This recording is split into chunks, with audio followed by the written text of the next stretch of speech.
Thanks for downloading this episode from Teachers Talk Radio.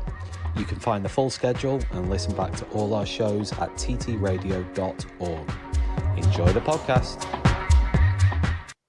Good morning, everybody. Welcome to this Sunday morning Points of View show on Teachers Talk Radio. I think all the holidays are aligned at this time of year, so I'm imagining that most people watching who are teachers are just coming to the end of their October half term and ready for the next half term, which is often quite grueling, quite a long one, but I hope that you're all energised and ready to go. So we've got two great stories this morning. Our first one comes from a session in Parliament this week where one of the MPs, Rupert Lowe, who's an independent MP who was elected as a Reform MP, stood up and spoke about term time holidays. His view is that basically it's a school versus parents, or state versus parents issue, and that parents should have a right to a certain number of days every year where they can take their children out during term time.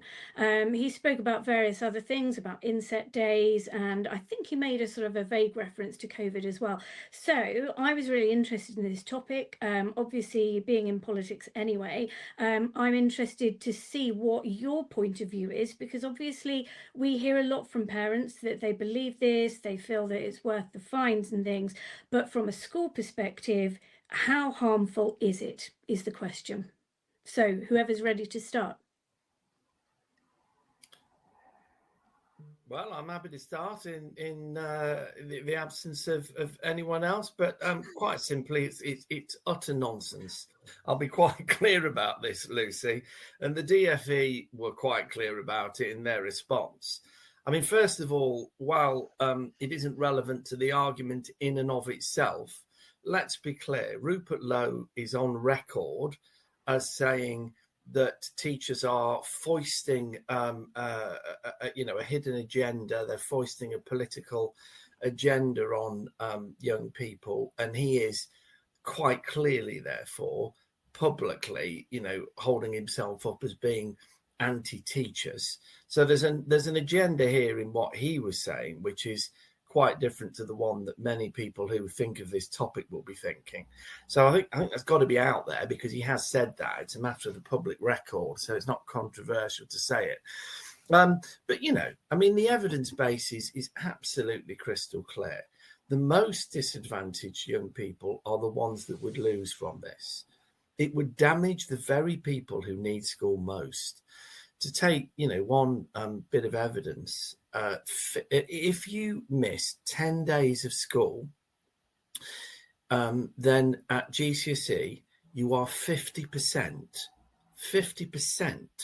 more likely not to achieve a grade 5, or in other words, less likely to achieve a grade 5. 50%, that's life-changing. Because a grade 5 is effectively the passport for most young people to A-level or level 3 qualifications of other sorts. Now, Rupert Lowe may think that doesn't matter, but I personally think that matters an awful lot. I think I agree with you. So I'm not going to defend Rupert Lowe on this. I mean, my view is that it is not good to take children out of school during term time, because I liken it to watching a TV series, and if you miss 2 episodes in a series that you're watching, then you have no idea. My husband slept through 40 minutes of an hour program the other day, and he had to rewatch it last night because he didn't know how this guy had been in somewhere in Poland and then suddenly he was in South Korea. Do you see what I mean? And so it does make a difference, and I think it's really important. I would say that perhaps Rupert Lowe wasn't in possession of all of those kinds of facts, so I suspect he was probably speaking from like I said, framing it as a sort of parents versus the state kind of argument, and the importance of families rather than looking at the long-term repercussions. And obviously, I think some of the issue that we've had is that schools were closed down in people's view very readily and very easily during COVID for very long periods of time. And so if it's okay for teachers to strike or for schools to be closed down for COVID, then I can understand why parents might say we can't cannot afford to go on holiday during the school holiday time because it's too expensive. All I want is 5 days. But the problem is, like I said, if you've got those 5 days, you've got 5 days off sick, you've got a day off because you've got a hospital or a doctor's appointment, or so, all of those cumulative days matter.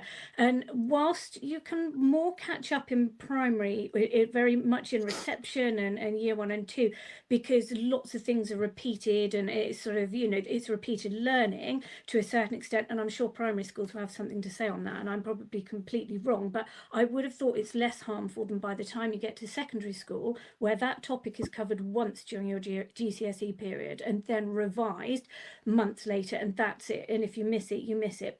And so I think there are huge issues with it.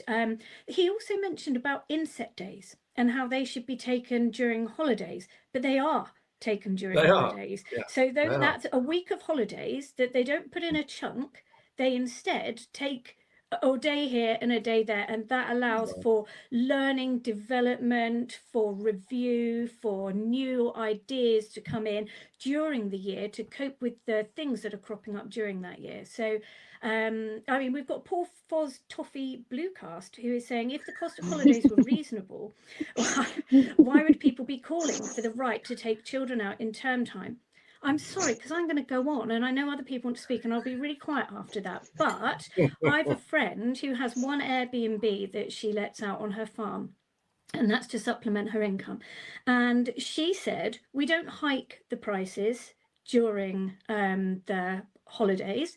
She said, we discount the prices during the rest of the year because there isn't demand, and we are trying to get people tempted to come along and stay with us. So the idea that it's hiked deliberately, we could look at it in the reverse, and actually it's discounted. I'm going to let somebody else speak, maybe read this out. Yeah, I'll read it. It says, no, unfortunately, they can't have that right, as there would be abuse of the right. So those who would exercise their right appropriately have to suffer due to those who lack basic self-regulation and impact their children's education and well-being. Sad. Yeah, I can understand. For me, I just think that it's a load of rubbish, and I think it's kind of playing into this kind of anti-school sentiment that parents generally have. And I feel like it's just like, trying to point score and trying to get as many people on board, or just throw out any kind of idea and hope that it will stick and enough people will buy into it. That's where I feel, obviously you can't really say what someone's motivation is, but that's personally what I suspect. That's where it's coming from. And what Carl said there, I agree. I think it's life-changing if a child's grades plummet, or they're massively reducing their chances. I remember when I was at school, we used to have assemblies where they used to show us this graph, where there was like a link between the number of school days that you miss in a year and the GCSE outcomes you are likely to get. And it really stuck with me. And I can understand, on the one hand, as someone, I grew up with a poor parent who used to really struggle with how much more expensive it was to book a flight in the summer holidays compared to any other point in the year. And I understand that. I do feel like there are a lot of parents who do it because they often can't afford to do it otherwise.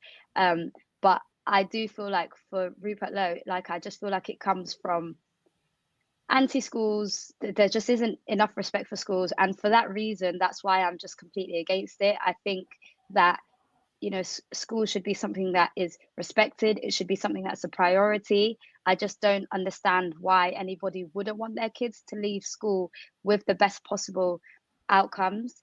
You don't need to sit on a beach or whatever, and schools generally are quite understanding if there is some sort of extenuating circumstance where a child needs to leave the country because of a family emergency.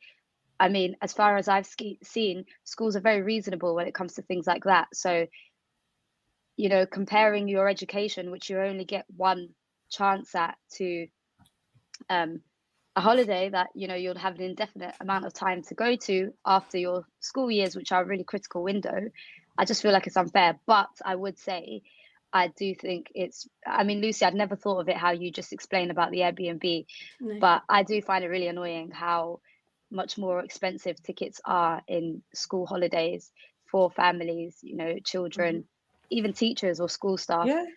Considering you annoying get for us no as other teachers. time. Yeah, you get no other time. Like you can't, it's not the kind of job where you can just book annual leave and just go when you like.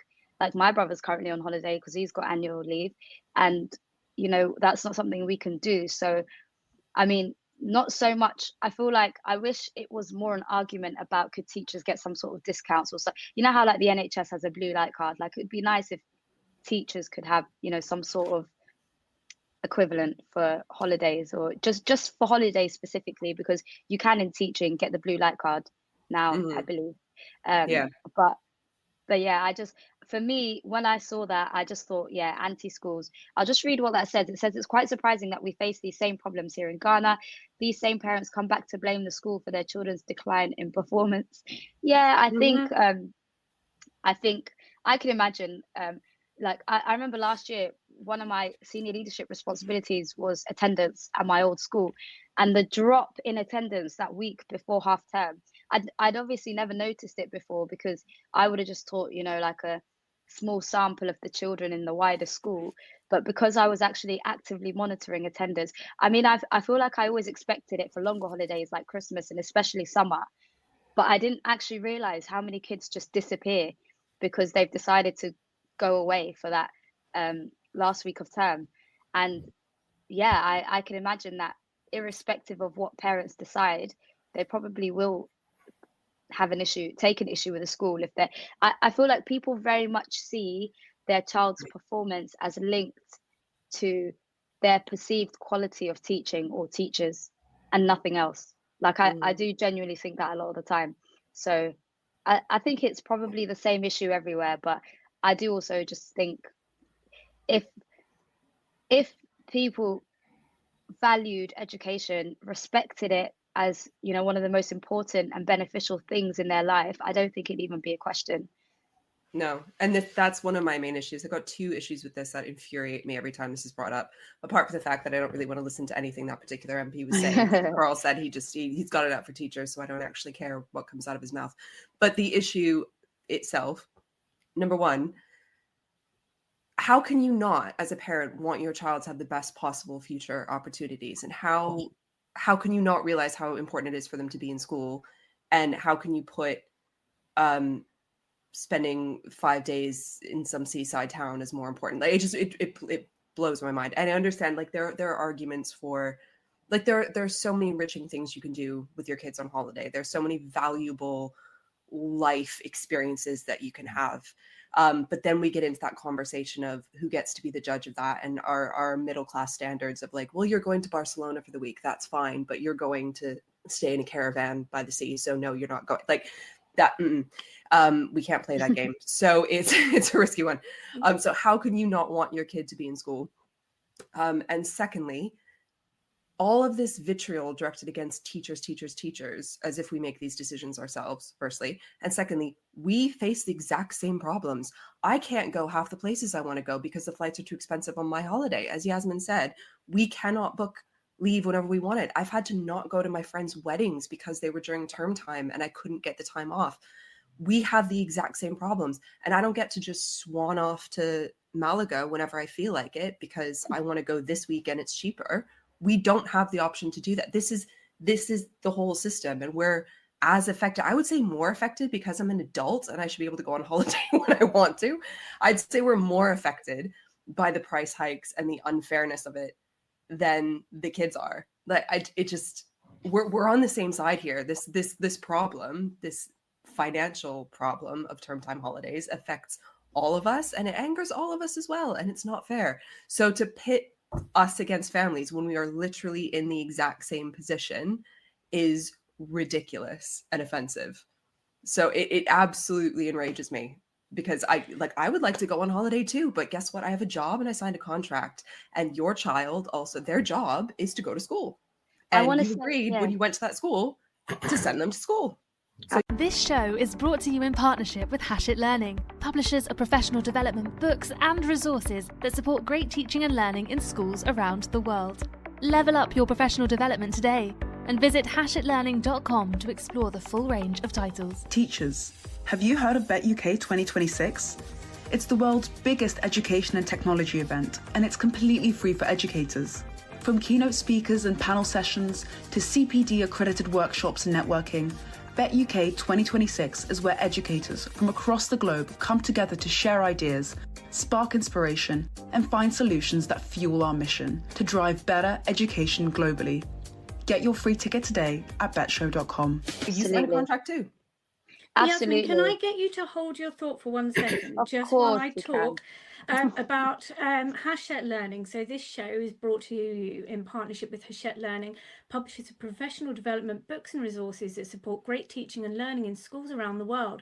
Level up your professional development today and visit www.hachetlearning.com to explore the full range of titles. And then Bet Show. So join Bet for the biggest week in education from the 21st to the 23rd of January 2026 in the Excel London, with immersive workshops, thought-provoking speakers, hundreds of hours of CPD accredited content, cutting-edge technology and unrivaled networking. There's no opportunity quite like it for educators. Get your free ticket today by visiting uk.betshow.com. Yasmin. I was going to say, thanks, Lucy. I was going to say that there are also like safeguarding reasons for why, you don't want any children kind of disappearing on a school day. There are children who have, been flown out to different countries to undergo things like even FGM, which wasn't necessarily on the national agenda for a very long time. I think it was only in 2017 when it became a safeguarding concern, to the extent that you have to call the police directly if a child ever reports that to you. That's something that a lot of children have been victims to. There are loads of links to abuse when children are missing from school, things like county lines, child sexual exploitation. You want children to be in school all the time at term time, and if they're not in school, you need their parents or their guardians to be reachable. They need to be people that you can speak to get confirmation from them that they're not in school because they're ill or for whatever reason, but you are aware of their whereabouts. So again, I just feel like he hasn't considered the safety of children. Yes, there might be children who jet off to Barcelona for a week, like Rae said, but actually, school is such a big protective factor. It's more than just, academia or the grades that you're going to leave with. There's so much more that school does by being on, that side of the school gates every day and, being on a register every single hour, your whereabouts being accounted for all day. That has huge benefits for children beyond just their school grades. So, if we're in a position where, on like an ad hoc basis, people can like pick and choose when they're gonna get some, like book their children for some sort of annual leave, then who's to say you're not going to have people that are abusing or grooming children also doing the same? And I guess you could, I am aware as well off the back of that even in school holidays, there is no real time that children can necessarily be. There will always be times in a school year that they're going to be out of your sight and you're not going to be able to look after them in the same way that you would in school. But I don't know, I did also feel like it just didn't consider safeguarding enough for my liking.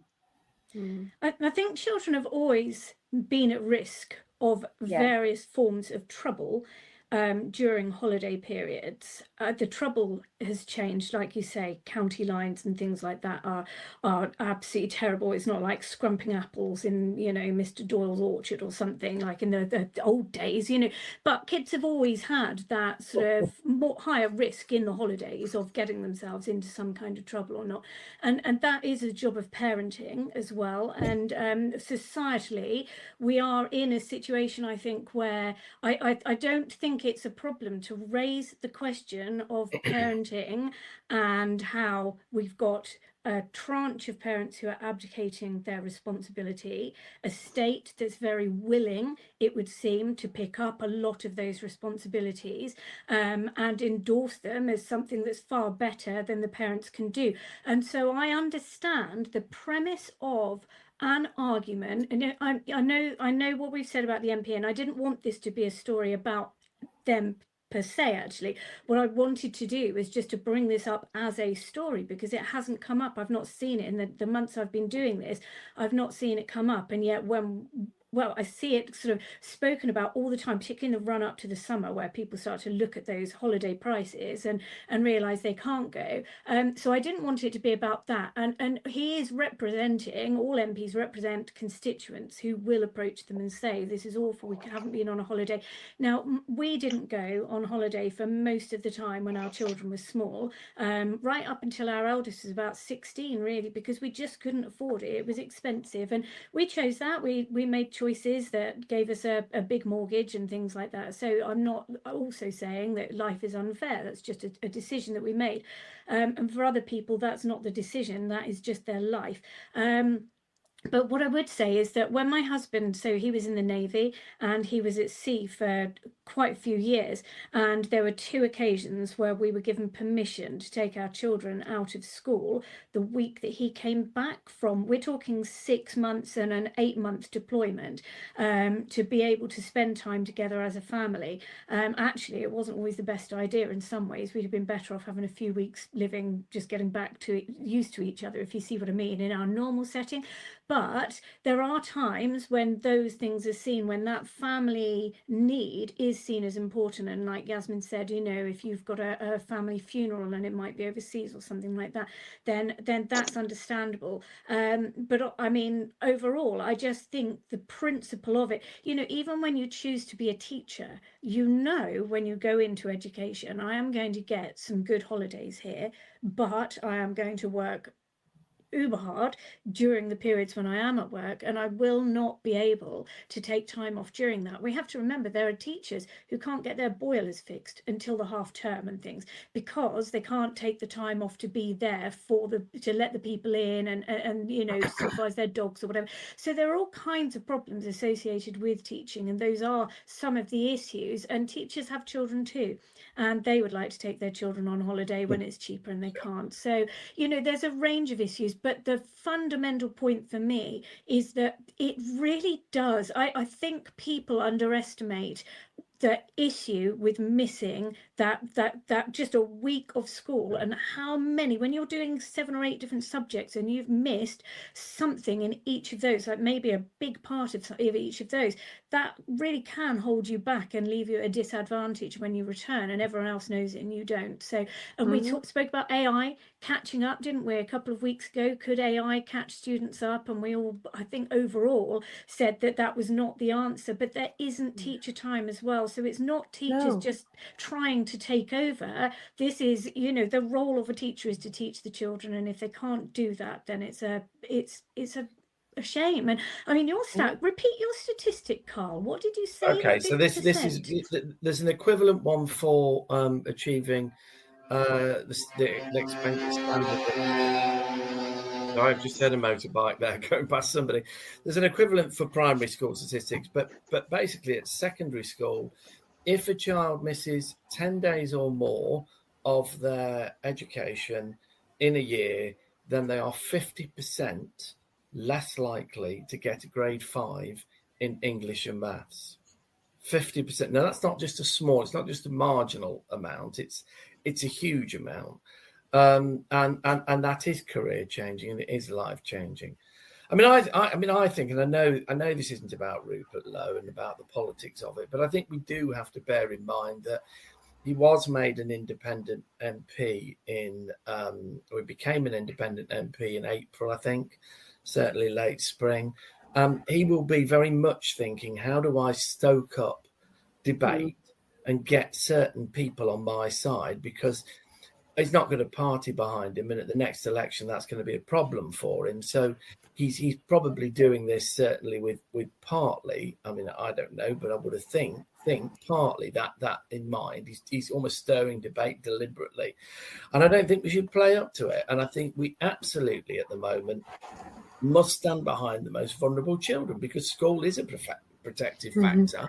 If we say it's fine for the children of parents who can afford a holiday to skip school for 10 days, then what message are we sending about the importance of being in school to the families who, may not have the opportunities? I mean, it's just not acceptable. And all it would do is it would hurt the most vulnerable. And I think it seemed like we're all in complete agreement on this. I think COVID didn't help. That's the problem. That hasn't helped undermining the importance of school. I think this conversation would be the same 6 years ago. I really think it's different. But what I think is the same, because it has been for at least 6 years that I've been in education, it's been pretty much the whole 15 years I've been working here. I've had the same thing, although it has got increasingly worse. What are you doing to catch that child up? What are you doing to get? And my answer, if they've been on holiday in Thailand, is nothing, because I can't teach them if they are not in my classroom. I do not have the time. I do not have the resources. I do not have the energy. I don't have the givitas to spend my time teaching a child that should have been in my lesson where I taught that thing to the class. What am I doing? Nothing. That's what I'm doing. And then the parents come back and they make demands and they blame us. Like, there was a comment coming up on the screen from someone about how those same parents that take their kids out come back to school and say, what are you doing? How could you let my child? Honey, no, you let your child fail by not sending them to school. I teach the children in my classroom. That is my job. What am I doing to catch your kid? Nothing. And I'll sleep well. I was just going to say, off the back of what Lucy said, I think COVID, I agree, it did change a lot of things, although I think a lot of teachers would still have had this same opinion. But I do think it changed a lot, because after COVID was the first time that I was at a school where all staff were addressed and told that, the whole kind of lost learning, and even things like, the quote unquote fun lessons where you'd get to watch a film on your last day before Christmas, all of that stopped. I was teaching right up to the last 10 seconds of every day for a couple of years. And I actually quite liked it, to be honest, because I just felt like it created consistency, even though I'm not against that. I do like to, in the last lesson, kind of do something to, I don't know, make it just do something a little bit different for the kids. I do like to do that every now and then, but I did like that time because I felt like it was just more consistent, and as a result behavior was better, and children were just kind of more accepting of the fact that because of these really long lockdowns, they were expected to actually be in their lessons and be learning. So I just wanted to say that off the back of what you were saying there about COVID. But I'm going to move on now to the next topic. Let me just get it up. I think there was a report that came out. I think it was in The Guardian, but it was basically centered around isolation rooms. I'm going to open it. It was a couple of days ago now. It was centered around isolation rooms and this idea that they are zones of cruel punishment, I think it was, to quote it directly. And so off the back of that, there's been huge discussion around whether or not isolation rooms are fit for purpose, whether they should exist at all, and whether or not they're harming children. And as far as I've seen, it's really divided the opinion of teachers online, where many people are saying that they shouldn't exist at all and they're really bad for people's well-being.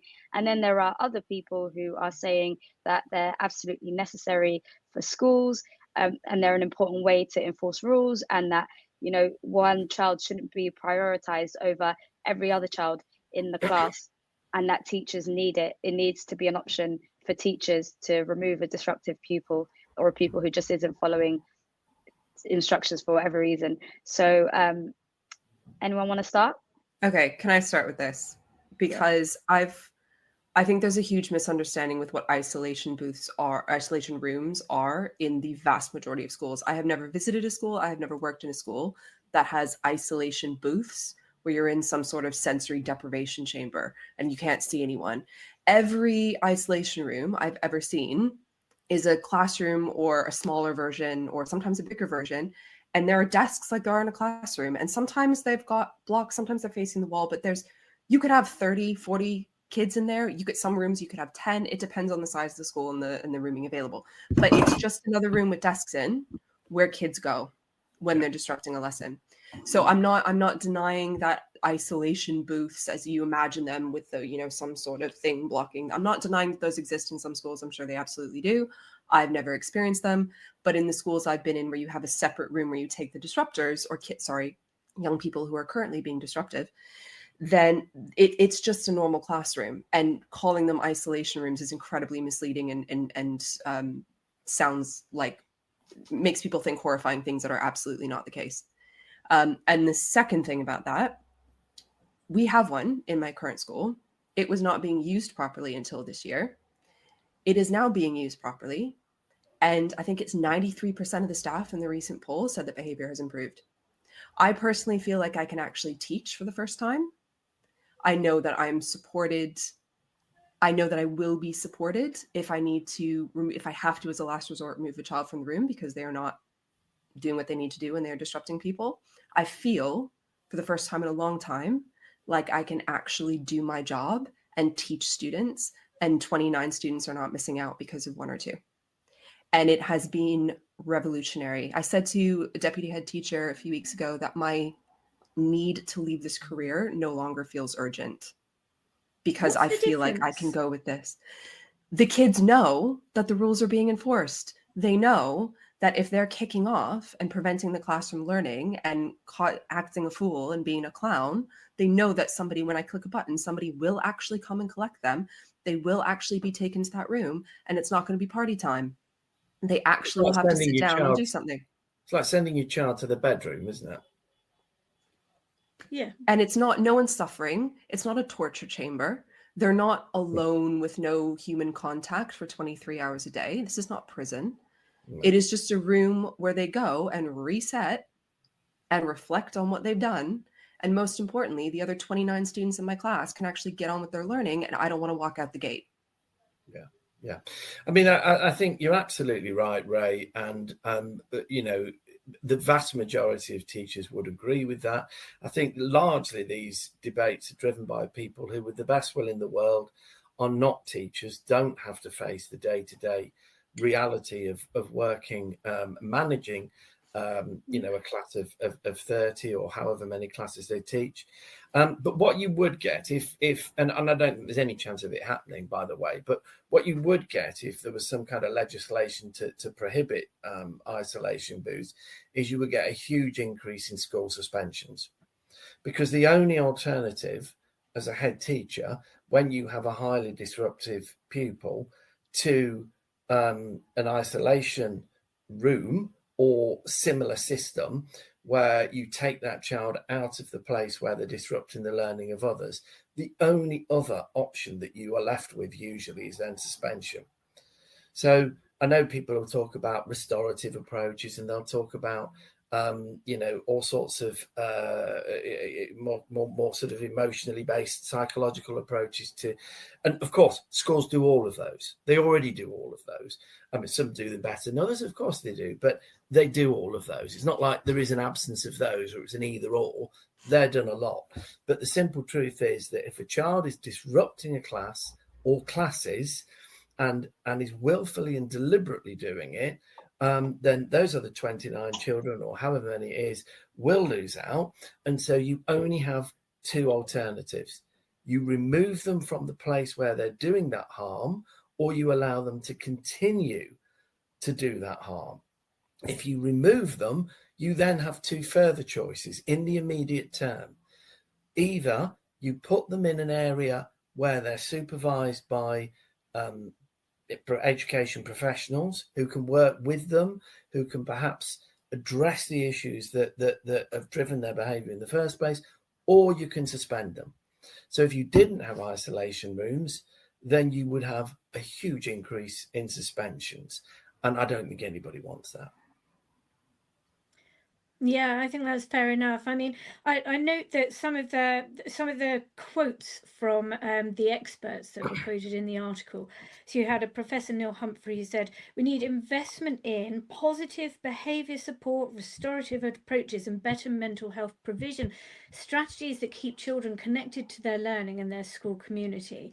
Now, I think with all the best will in the world, you can put as much money into that as well as you possibly like, but I don't think you'll change the nature, for a start, that kids naturally they're pushing the boundaries. That is a normal thing. That some children have special needs, which mean that they can't cope in environments sometimes, and will have moments that are disruptive. That some kids are just worse than other children and get something from disruption. We often find behind that underpinning causes that are issues. And so I don't agree with any of that, because at the end of the day, it says that it keeps them connected to their learning and their school community. And I just think it's nice ideas, but it doesn't work. So we have to deal with the fact that behavior isn't all the same. And we don't live, I know there are some countries, I think places like Singapore, where behavior problems just don't exist. They just don't happen. Now, I don't know how, I don't know what they do behind that, and I suppose we could research that, but we're not going to change things just by putting more intervention in and having more nice people in school to chat with these children. And I don't think that will change things. Another one said that they're an effective short-term solution for teachers dealing with disruption, and I thought, yeah, that's really good. That's what I want to hear. And then she said, this is Dr. Emma Thornton, disproportionately applied to young people in most need of support. Yes, it is. It truly is. But that doesn't change the nature that when you have some kind of disruption in your classroom, which can sometimes threaten the physical safety of others in the classroom, you can't say, oh, I better be nice, or because that child has needs. We can't do that. They have to be removed from that situation. Carl, Well, you wanted to come back. if I may, sorry, Lucy. No, absolutely, no, it's fine. If I may address that point that Dr. Thornton raised, and it's a valid and an important point to make, but it's mixing cause and effect. Yeah. Because obviously those children are more likely to be disruptive in school. It is true. So let's address that issue rather than just simply remove the sanction. Removing the sanction is not going to resolve the matter. Yeah. The matter that's driving the problem that's driving their behaviour is social and economic. It's deep rooted. It's not the fault of the school per se. It's a simple fact that with huge numbers of young people living in difficult circumstances and lots of problems that we have in society more generally, those young people are starting from a position where their behaviour is already, very challenging, and that'll be the case. And they will lose out in their education if we don't address that. It's not about whether we then put a sanction in for the other 29. And the other thing that's important is that if you allow that child in that classroom to continue to disrupt, regardless of the fact that they have special educational needs, regardless of the fact that they might come from a disadvantaged background, you damage the prospects of all the other children with special educational needs and disabilities, and all the other children who come from disadvantaged backgrounds who are in the class, who are doing their best to learn. So you actually achieve the reverse of what you think you're achieving by allowing them to continue to disrupt. Yasmin, do you have any views on this? I do indeed. I was happy to see that article in the news personally, because I have always had some level of issue with isolation rooms. While I was listening to you guys, like there's elements of things you've all said that obviously I totally agree with, and I think for the short term, I think that it is something that teachers need. I'll absolutely never deny that. As a classroom teacher who has always put a lot of effort into behavior management, any science department that I've been in, I've always kind of opened my doors to my colleagues and said, if you need to re-room a disruptive pupil, you're always welcome to send them to me, irrespective of any kind of like rota that we've had. Like, I completely understand the need to protect the well-being of all staff and pupils, and also the learning of, you know, the rest of the pupils. And so for that reason, I can't ever really say that I'm against isolation rooms. I think that would be unrealistic. However, what I would say I've always had somewhat of a concern with is the fact that a lot of the time there just isn't, in my view, enough kind of monitoring of those isolation rooms. And I don't mean physically in the room, I mean the kind of long term, like, you know, how many times is a particular child going to the isolation room?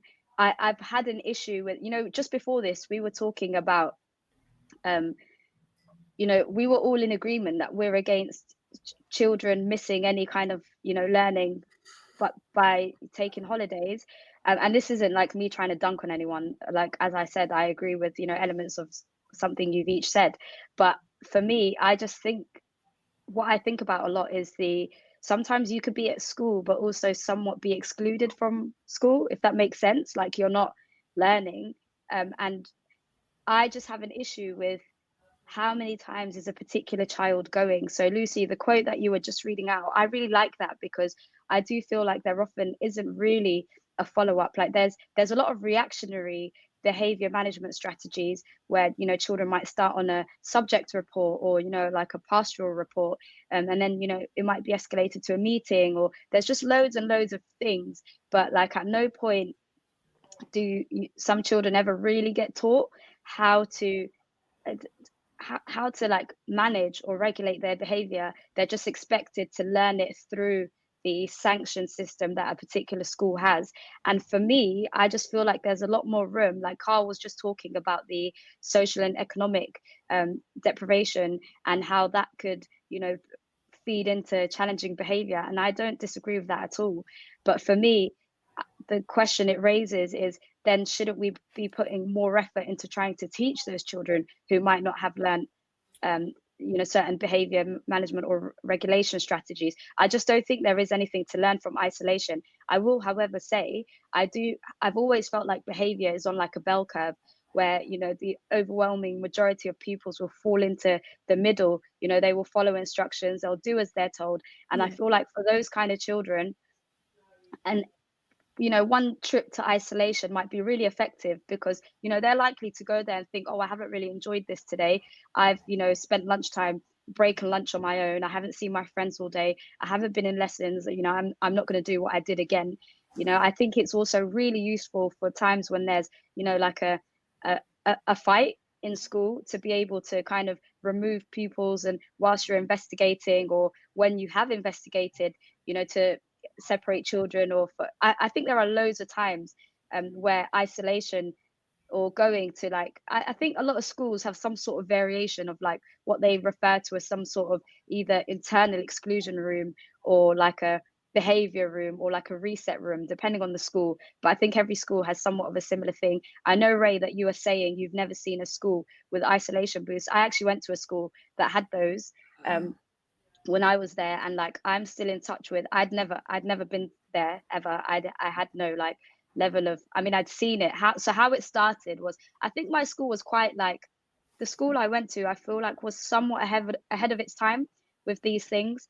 And I don't say that in a good way, but anyway, I remember we had these, you know, when you're getting like a new building, and then you get those like temporary porta cabins or whatever in the playground for like your lessons. So when they actually finished this, you know, massive building that the head teacher had been talking about every assembly for like a year and a half, what then happened was, when they got rid of those cabins, they left like 3 of them, and they were all turned into like isolation rooms, like cubicles.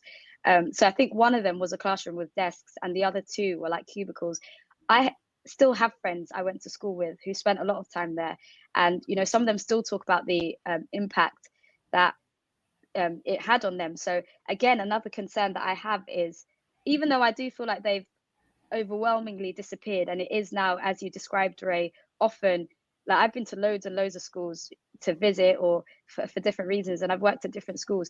Every school that I've seen typically has class tables and chairs, and at most the children will have to sit in silence. I don't have anything against them sitting in silence. I think they should. I think it's good practice.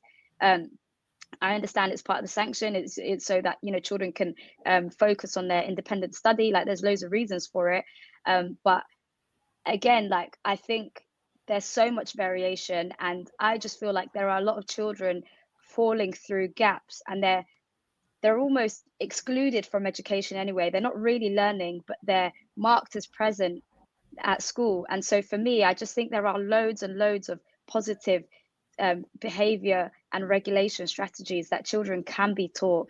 And I know, like, when a lot of the time, you know, when we talk about things like this, people say, well, teachers can't be everything. And I get that. But, you know, I just think that, like, I will always just kind of be against the lack of teaching of behavior management strategies there are for pupils. I don't know, that's just how I feel. Yasmin, you make some good points. If I may just address a couple of them from the perspective of a school leader. I know of no school, I mean, there may be, but I know of no school that doesn't monitor very carefully the pupils, the students that are sent to these isolation rooms. Typically what happens is you will have broken them down by a variety of categories, and you will know very much which people are going back regularly.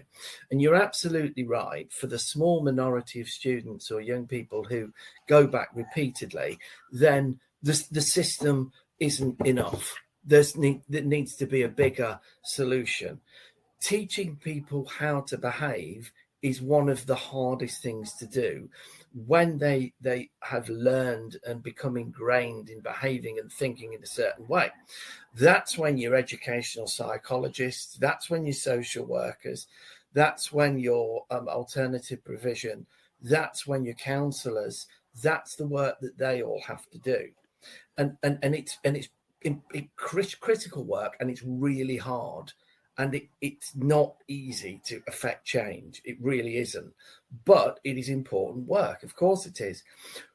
But that doesn't mean that the sanction in itself is wrong. And I don't think you were saying that, by the way. So I'm not suggesting you were. It doesn't mean that the sanction in itself. What it means is that for a small group of pupils, it won't be effective because they'll still carry on disrupting.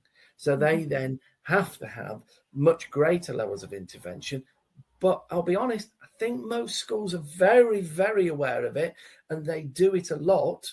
How effectively they do it, well, that's another matter, but they do it a lot. So I would defend schools. I think the vast majority have thought this through really carefully, and they are genuinely trying to affect change with some really, really difficult, deep-rooted issues, which make it almost impossible at times for schools to operate normally. Yeah, no. Can I just, Yasmin, I'm Yeah. so sorry because it's That's you okay. I'm going to do it to again, and I'm It's not okay. deliberately doing it at all. But I just don't want to run out of time to tell you about Hachette Learning. This show is brought to you in partnership with Hachette Learning, publishers of professional development, books and resources that support great teaching and learning in schools around the world. Level up your professional development today and visit www.hachetteLearning.com to explore the full range of titles. And now you can carry on. Okay, sorry, I thought you were going to read a lot more. Yeah, so when I say like monitoring, obviously I know like there are very strict registers in, you know, internal exclusion rooms. And as with all behavior data in a school, like it's not necessarily that I don't mean it's not like they don't have a record of like what's going on. It's more, I think it's just me speaking a bit shorthand. It's more that I just feel like off the back of that, like there's no, for example, limit to a number of times a pupil can visit that. And why I was saying, Carl, like you said a point there that reminded me exactly why I was happy to see this in the news, is because yes, schools do intervention. There is no school that doesn't do intervention. Like if we put those kids on the bell curve, exactly as you said, you know, it's the kids on the extreme end that will often struggle, and there will be a minority of pupils that it won't be effective for. And so that's just what I mean. It's more that the reason why I'm so happy to see this in the news is because I think there should be on a national level some sort of support, you know, given to schools to support those particular students that it's not effective for, because I feel like it's exactly those kind of vulnerable children who are falling through, you know, multi-agency gaps that end up suffering the most and having the worst outcomes. And I feel like it's those children whose well-being it impacts the most. And so for me, yes, you know, every child. Oftentimes when I raise this, you know, people say to me, okay, but what about, you know, the learning of all the other pupils? Yes, they're important, but how I see it, I don't feel like I'm putting children on a sliding scale. I feel like they are all equally important, and that's why I raise it. Like, I don't decide who like, I don't change who I feel like, you know, deserves the most support based on off of their behavior. And to just respond to a comment there that says, are you saying the sanctions should change, or the lesson, if they keep repeating the same bad behaviors? No, I'm not saying, you know, to say, okay, you've now reached 30, you know, days in isolation in X number of months. Now you're just going to stay in the class and it's for the teacher to put up with. I never think that a child who's disrupting a lesson should ever be allowed to stay in that lesson. For me, it's just more those interventions. I think there needs to be like some sort of national initiative to support those children, because everybody suffers. You know, I feel like all isolation does is it displaces the problem. You've gone from, you know, that child's disruption isn't just going to magically stop because they're now in isolation. Oftentimes it's the case that a child who isn't able to stop talking when they've been asked to in a class will then go and do the same in isolation. I've been on SLT duty in isolation rooms loads of times, and you will often find that there are children who are doing the same thing in isolation that they've been sent out of their lessons for. And so for me, it just displaces the problem. It's just moving. And, you know, like you said earlier, Carl, there would be a lot more suspensions if, you know, these isolation rooms didn't exist. And that's part of the problem for me. Like, yes, that's a good thing, but it's also a bad thing, because you've got a child who's now present in school. You know, the suspension stats are down, which everyone, you know, kind of avoids. But this child isn't actually, they're in school, but they're not really in school. Do you know what I mean? And I have an issue with that. And I feel like that for me is what I was focused on. I think I feel like I'm never really at any kind of extreme when it comes to behavior. I think there's always something I agree with that everybody says. Even when I was reading a lot of the stuff on X, there were elements of what, you know, some people who are like behaviorists or whatever they're called, you know, there were elements of what they said that I agree with. And there are some people that are like, have like attacking people with their views on the complete other end of the spectrum. I also, you know, there's elements of what they agree with, of what they've said, that I also agree with. But I think for me, it's more when I was reading this about isolation rooms, it was for that minority that it's not effective for.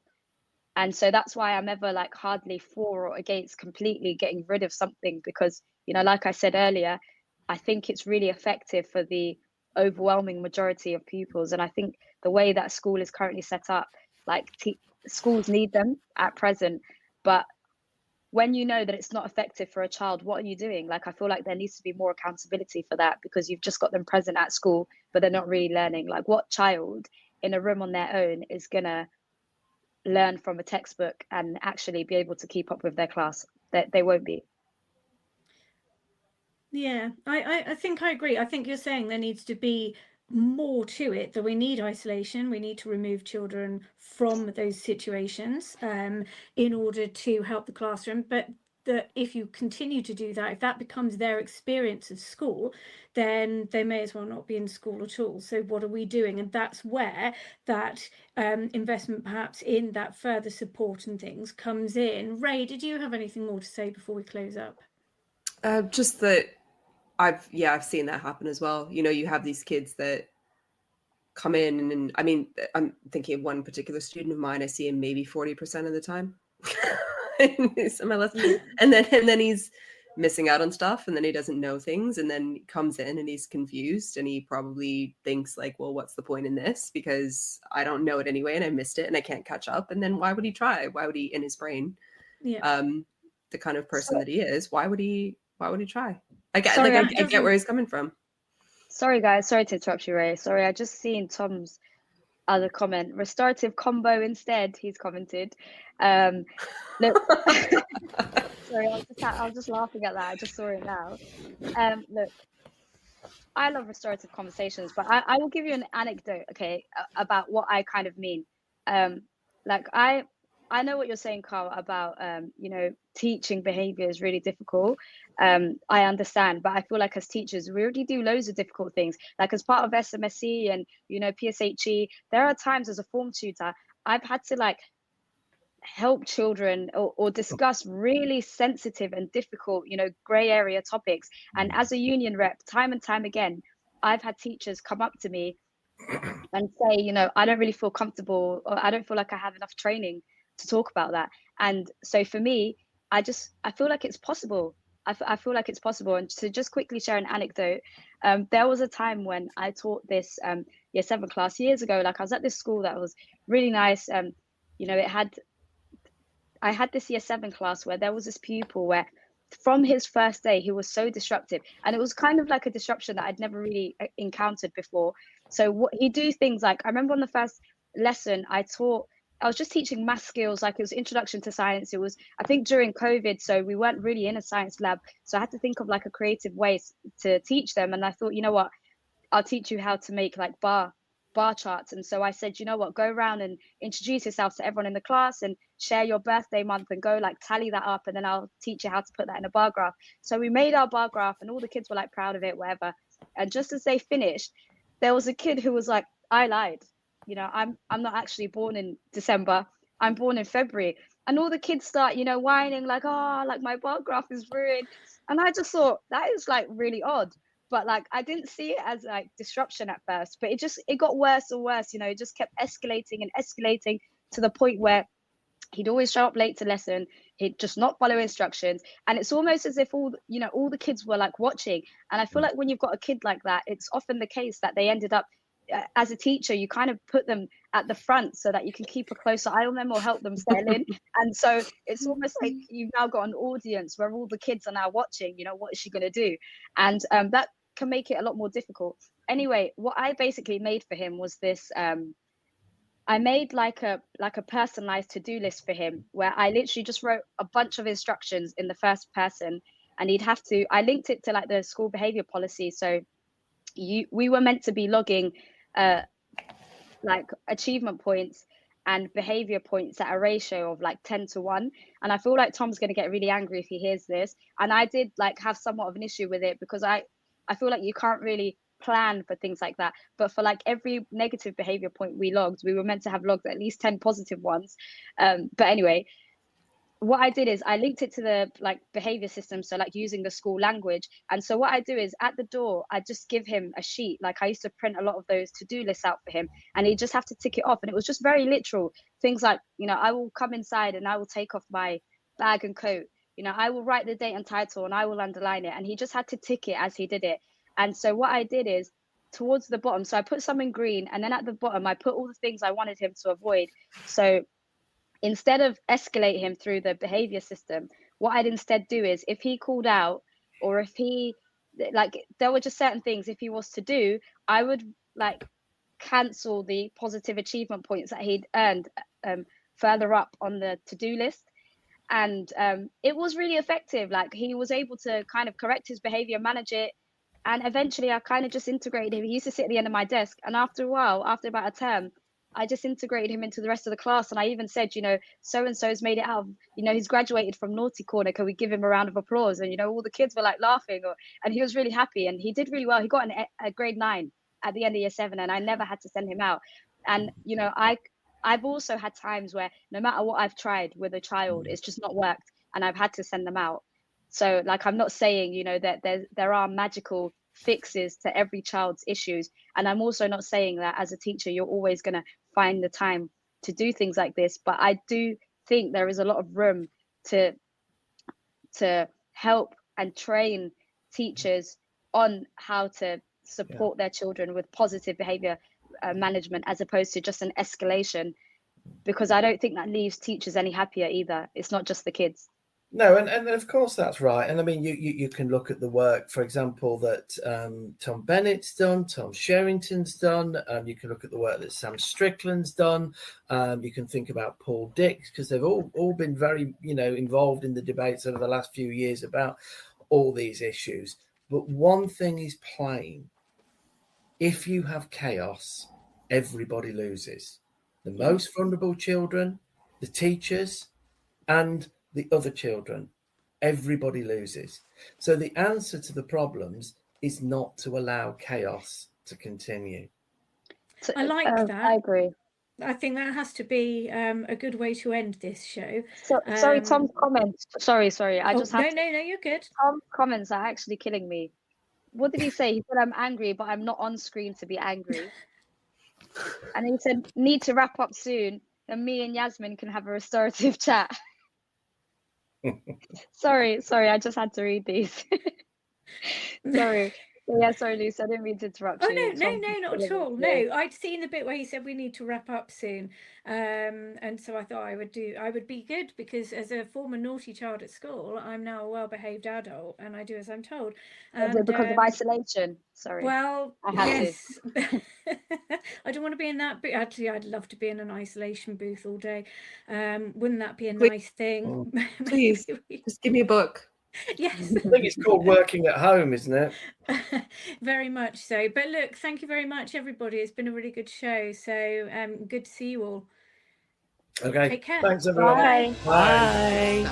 You've been listening to Teachers Talk Radio. Tune in live and listen back at ttradio.org.